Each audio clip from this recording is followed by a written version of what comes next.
Universo Épico no ar, e no programa de hoje nós vamos falar sobre dublagem.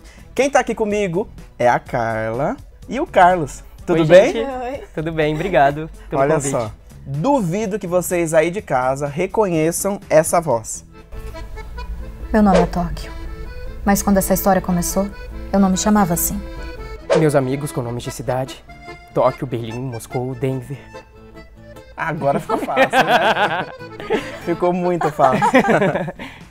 Para começar então aqui o nosso bate-papo, nova temporada, terceira parte, né? A Netflix Parte 3. divide aí estranhamente uma temporada em partes. Sim. Para começar então, qual é a diferença da primeira parte, segunda, para essa nova temporada? Ah, eu vi bastante diferença, Eu também né? vi bastante Mas diferença. acho que mais de produção mesmo. A produção tá maior, as cenas de ação estão mais intensas, mais coreografadas, o roteiro também tá bem mais detalhado. Eu, na minha opinião, como eu sou fã da série, eu acho que deu um up muito grande, porque a série mereceu, né? E eu acho que Teve eles uma cumpriram com repercussão isso. muito grande, Muito né? grande. E aí a gente vê, foi filmado em várias partes do mundo.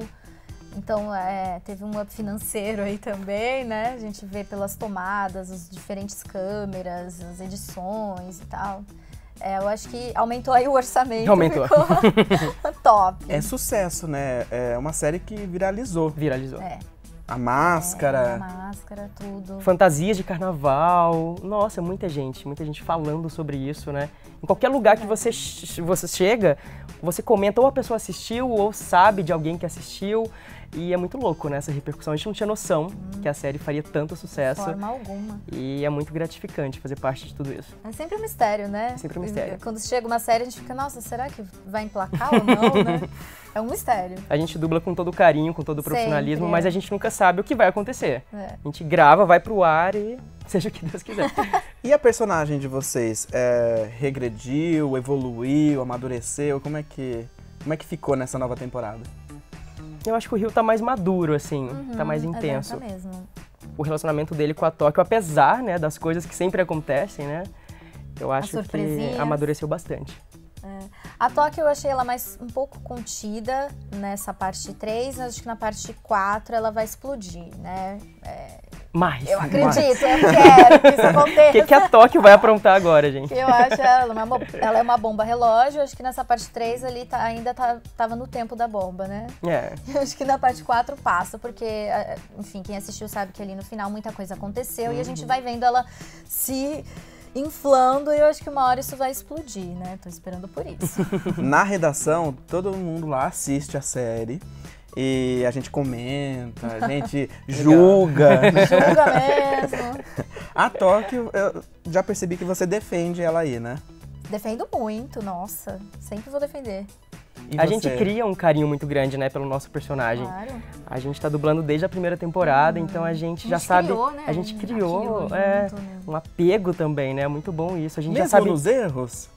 Mesmo nos erros. A É gente tipo sabe aquele que melhor errou. amigo, sabe? Que erra em alguma coisa, Mas perdoa. mas mesmo assim você tá ali com ele, aconselha e pega na mão.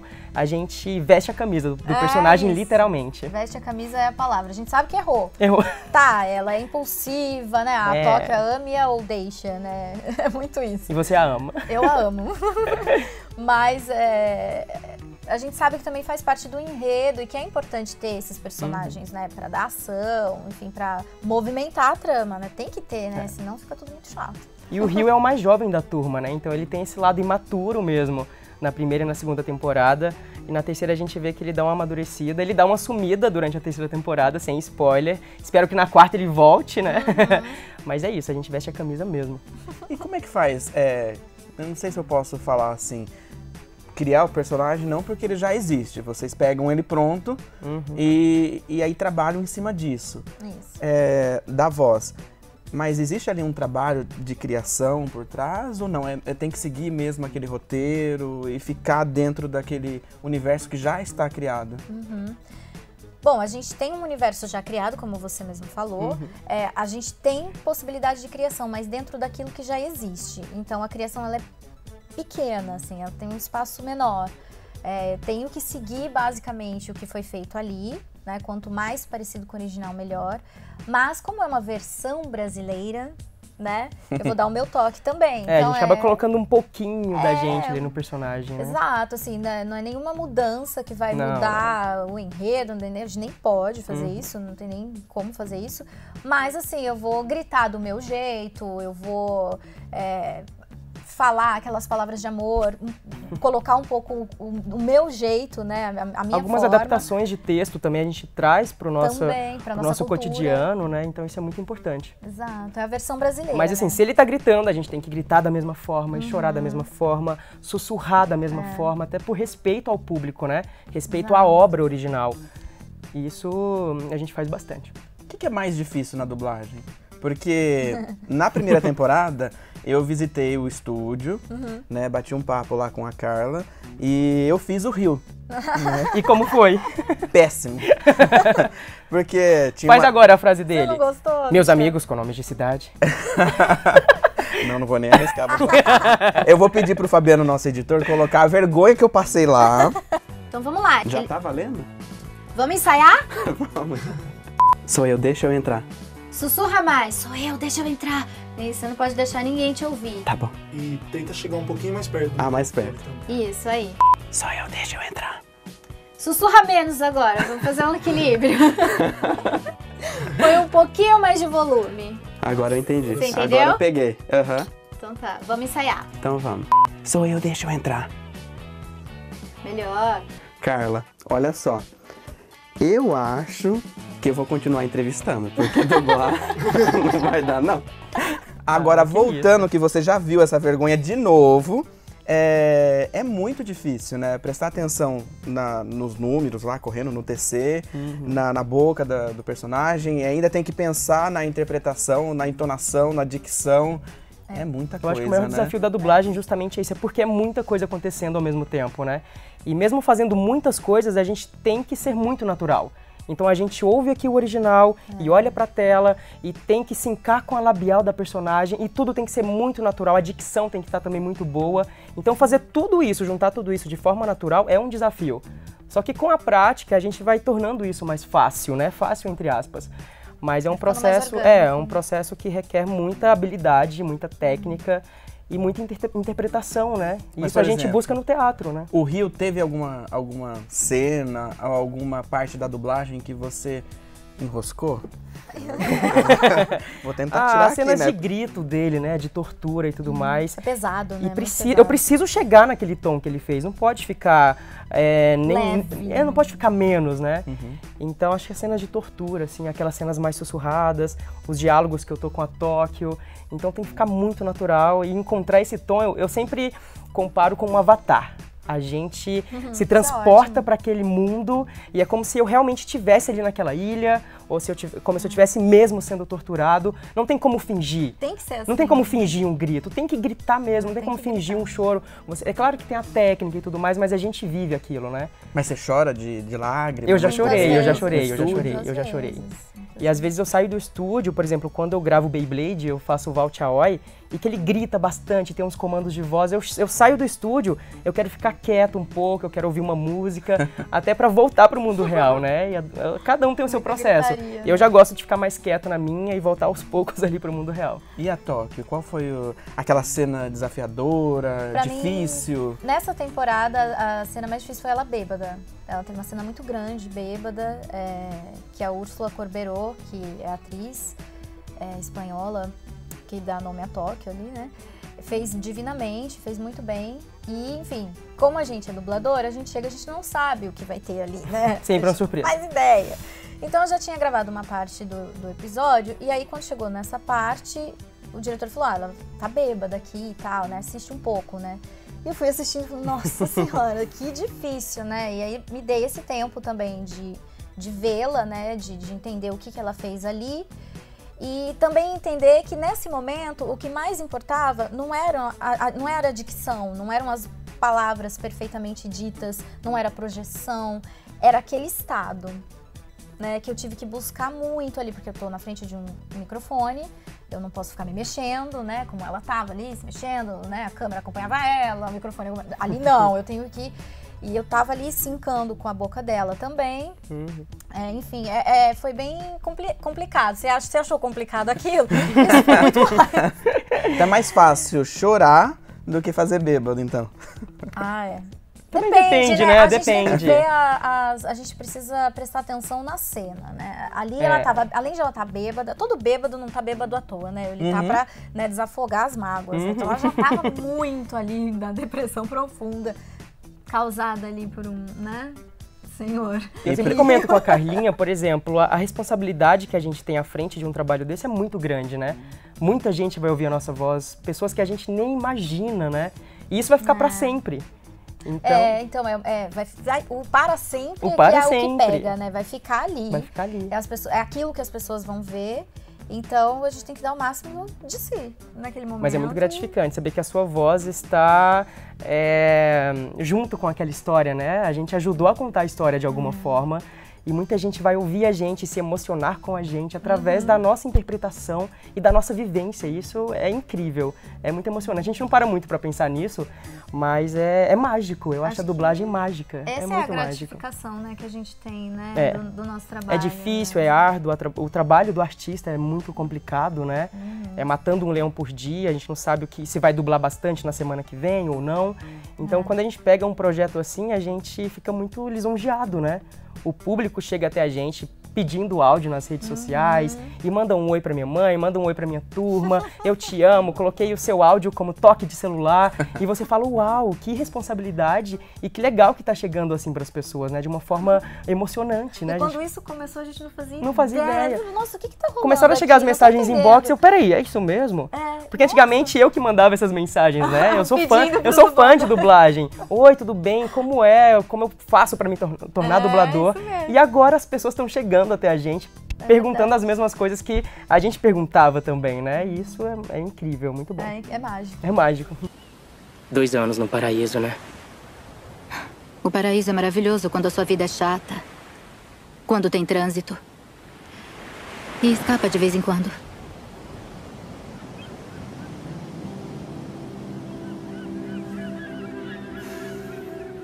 Você precisa de mudança, não?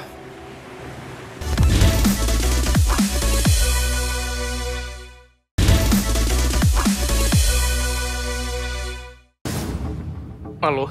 Rio. É a Tóquio. É a Silene Oliveira. Grava! Localize a chamada. Onde você tá? Espera. Estão ouvindo a gente. Não me importa.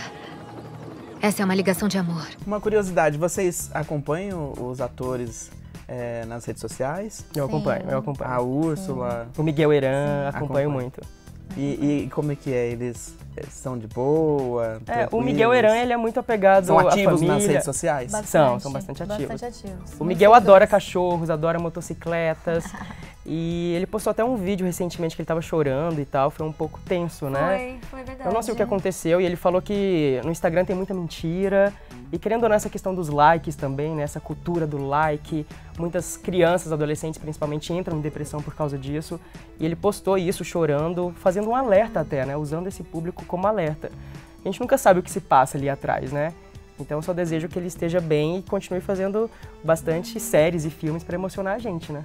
A Úrsula, ela tá fazendo muitas coisas como modelo, né? Modelo de joias, de roupas, bolsas. Então ela é muito sensual, né? Ela passa essa imagem. A Tóquio tem essa imagem, né?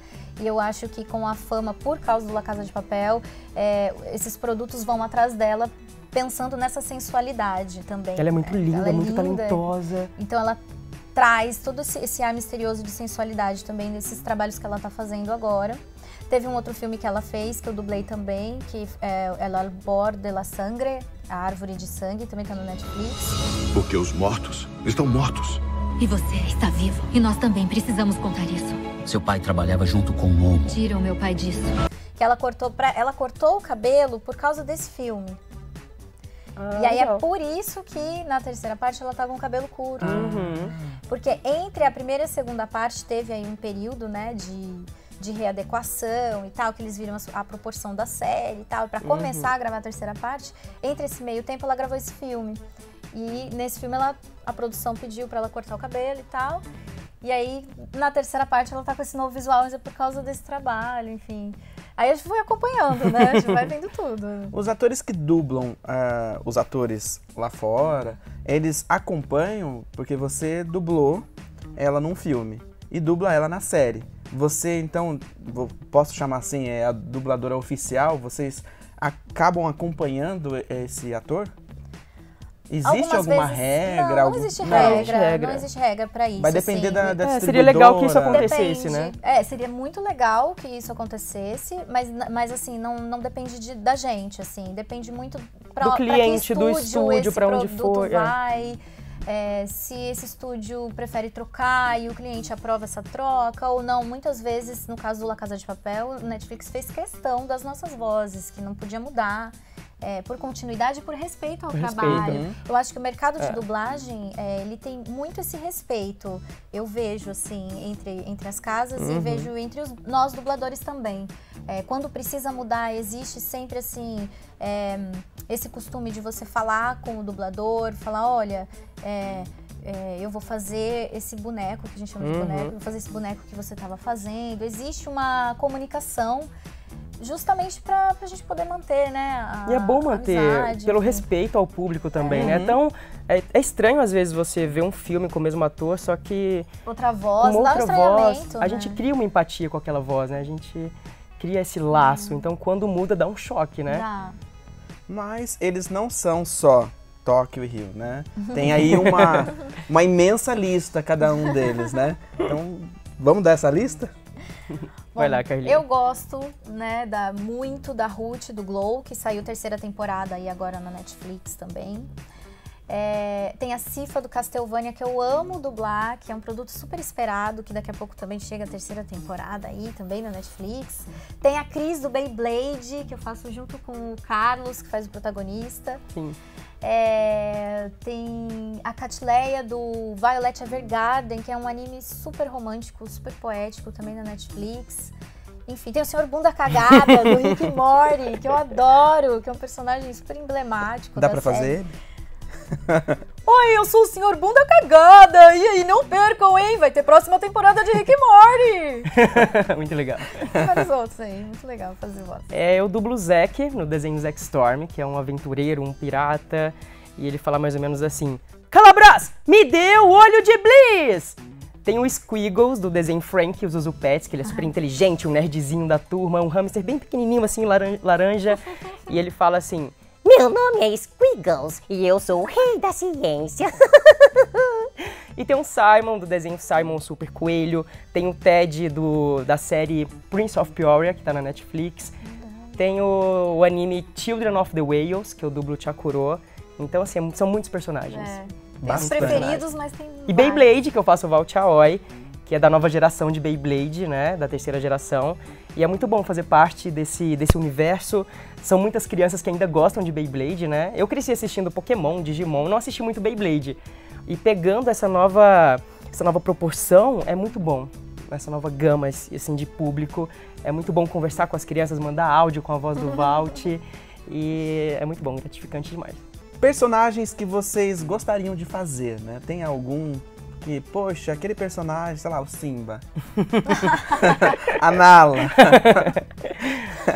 Não, eu adoro a Disney, gosto muito, assim, mas tem um filme que eu amo de paixão, adoraria ter dublado, que é o Enrolados, que seria a história da Rapunzel. A Silvia Salucci, que é a dubladora da Rapunzel, é maravilhosa, o trabalho dela é incrível, a voz dela é maravilhosa, ela canta também, canta muito. Mas eu adoraria ter dublado, assim, porque é um desenho muito gostosinho, me identifiquei muito, é uma das princesas que eu mais gosto também. Então, mas eu também adoraria fazer uma vilã. Ah, é? Sabe, uma madrasta da Branca de Neve, uma coisa assim. Adoraria fazer. Vai ter Malévola no final do ano, né? Quem sabe, né? Como eu já disse, eu cresci assistindo Pokémon, Digimon, então acho que Pokémon, o Ash, que marcou também gerações, né? Acho que foram uns 15 anos aí de anime. Então o Ash. E também tem um outro personagem de uma série que eu cresci assistindo, não sei se vocês já viram, aquela Anos Incríveis. Eu assisti. Que tem o Kevin, e eu cresci junto com o Kevin, né? O ator que fez ele começou criança, adolescente e terminou ali adulto. Então eu cresci vendo as experiências do Kevin, cresci assistindo o primeiro relacionamento, o primeiro beijo, brigas na escola. Então acho que o Kevin seria um personagem que se pensa se tivesse uma redublagem, por exemplo, né? Então acho que o Kevin marcou minha infância e seria muito bom fazer ele. Sensacional. Olha, pra o pessoal não se aventurar que nem eu fiz lá no estúdio, sair achando que dá pra fazer, vou sair gravando aqui o Rio, né? Tem que ter bastante estudo, né? Tem que ser ator, atriz. Para ser dublador no Brasil, é obrigatório ter o DRT, que é o Registro Profissional de Ator. Tem que ter. Sem esse registro, você não pode trabalhar profissionalmente como dublador. Então, eu sempre falo que é uma vertente do trabalho do ator. Para mim, é mais difícil. É mais difícil que estar no palco, é mais difícil fazer cinema, é mais difícil fazer TV, porque é um trabalho que você tem que encaixar dentro do trabalho de um outro e com muita técnica, né? Enfim, então, o ator é imprescindível, né, Carlos? Porque sem toda a técnica e o estudo que a gente traz do teatro, para mim, basicamente Stanislavski, a gente não consegue fazer com tanta rapidez, porque o trabalho de dublagem é muito rápido. Você entra no estúdio, você não sabe o que vai gravar, o diretor te passa o briefing, você vê um pouco da cena e já começa o trabalho. Então, se você já não tem tudo isso antes, você não vai embarcar. Dificilmente, vai demorar muito para embarcar. Eu sempre aconselho as pessoas que chegam até mim perguntando como eu faço para ser dublador, e não tem uma fórmula mágica, mas tem o básico, tem que ser ator, obrigatoriamente tem que ser ator, e bebam da fonte do teatro, gente. Eu trabalhei muito com teatro, principalmente teatro infantil, então cada voz de algum desenho animado que eu chego no estúdio sem saber o que a gente vai dublar, então eu já pesco em tal espetáculo que eu fiz, aquele registro, aquele lado cômico. Então assim, façam teatro, brinquem com o improviso, porque dentro do estúdio, aí você vai pegando as ferramentas e vai bebendo dessa fonte que é tão importante. Então estudem teatro, façam teatro, apresentem, porque isso vai dar as ferramentas necessárias para o trabalho ficar natural e bonito e verdadeiro. Como diretora de dublagem, que eu sou também, eu sempre falo, assim, para quem vai fazer registro e tal, que o momento do estúdio não é para você aprender, o momento do estúdio é para trabalhar, então você tem que chegar lá pronto. Não pode ir para o estúdio pensando, aqui eu vou pegando prática, não. Quem tá lá já tem que estar ali pronto para fazer, tem que ter estudado antes, em outros lugares. É mais para pegar a técnica, né, Carlinha? Perder o medo do microfone. Muita gente tem muito medo de microfone. Quando eu fiz curso de dublagem, fiz 3 cursos de dublagem, tinham pessoas que tremiam quando era a hora. Cada um ia na bancada, né, no momento para dublar algum trecho, e tinham pessoas que já chegavam assim tremendo, e a mão suava, e a folha, às vezes escorria suor. E não ia. E não ia, trava, né? Travava, né? Eu não tremi, mas não foi também. Então é bom perder esse medo, criar intimidade ali com o microfone, porque cada dia você tá num estúdio diferente, com um diretor diferente, às vezes o seu humor não tá tão legal, porque somos seres humanos, né? Às vezes você tá meio melancólico por alguma coisa e tem que dublar uma comédia. Ou o contrário também, você tá super divertido, super alto astral e entra no estúdio para gravar um garoto com uma doença terminal, por exemplo. Então essas mudanças de humor são muito importantes, né? E a gente tem que fazer isso. Então a interpretação, o teatro, o estudo, todas essas técnicas, elas têm que vir anteriormente. Tem que vir anteriormente. Para quando chegar no estúdio, nas suas primeiras escalas, você tá preparado, pelo menos um pouco, né? O nervosismo vem. Até hoje em dia, o nervosismo vem. E que bom que vem, né? Esse nervosismo, esse frio na barriga, pra mim é essencial. Com certeza. Gente, eu adorei o bate-papo. Fluiu. Assim, passou rapidinho. Estouramos o tempo do bloco. Mas o pessoal de casa, né, que quer acompanhar o trabalho de vocês, querem pedir assim, minha mãe vai fazer aniversário, manda aí, Toque, um parabéns. Brincadeira, não pode fazer isso. Mas tem redes sociais que eles podem entrar em contato para pedir assim um aniversário. Não pode fazer isso. Dentro do possível a gente responde, manda um áudio ou outro. Tenta, eu adoro responder. Tem alguns que não dá para enviar. Tô brincando, gente. Mas e aí, como é que faz para acompanhar vocês? Bom, pra mim, a rede social que eu mais uso é o Instagram, então _, Carla Martelli _, lá é onde mais interajo. Mas eu tenho o Facebook também, que é Carla Martelli, Martelli com 2 L's. Tenho meu canal no YouTube também, mas não interajo muito ali, por enquanto. Mas é tudo Carla Martelli. Gente, o meu Instagram é Carlos com Z, _Magno, também é a rede social que eu mais uso, sempre tô postando stories e tal. E agora eu tô me aventurando no YouTube, tô virando um youtuber, gente. Cada semana eu tô postando um vídeo sobre dublagem, entrevistas com os profissionais da área. O primeiro vídeo eu falei sobre o Rio, sobre o ator que dá vida ao Rio, que é o Miguel Eiran. O segundo eu fiz uma entrevista com a Carlinha. O terceiro sobre o Valt, sobre Beyblade. Então me acompanhem, se inscrevam, é só pesquisar lá, Carlos com Z Magno, Carlos Magno, super fácil de achar. E não esqueça, dá like, né? Dá like, curte, compartilha, ativa os sininhos, isso ajuda bastante pra gente dar um up e sempre produzir mais conteúdo, né? Gente, muito obrigado então pela entrevista. Eu que agradeço, obrigado pelo convite. Eu vou ensaiar, vou estudar e na próxima temporada eu vou lá no estúdio e vou mandar bem, vocês vão ver? Com certeza. Gente, muito obrigado pela participação. Ponto final no Universo Épico e na próxima semana tem muito mais. Tchau!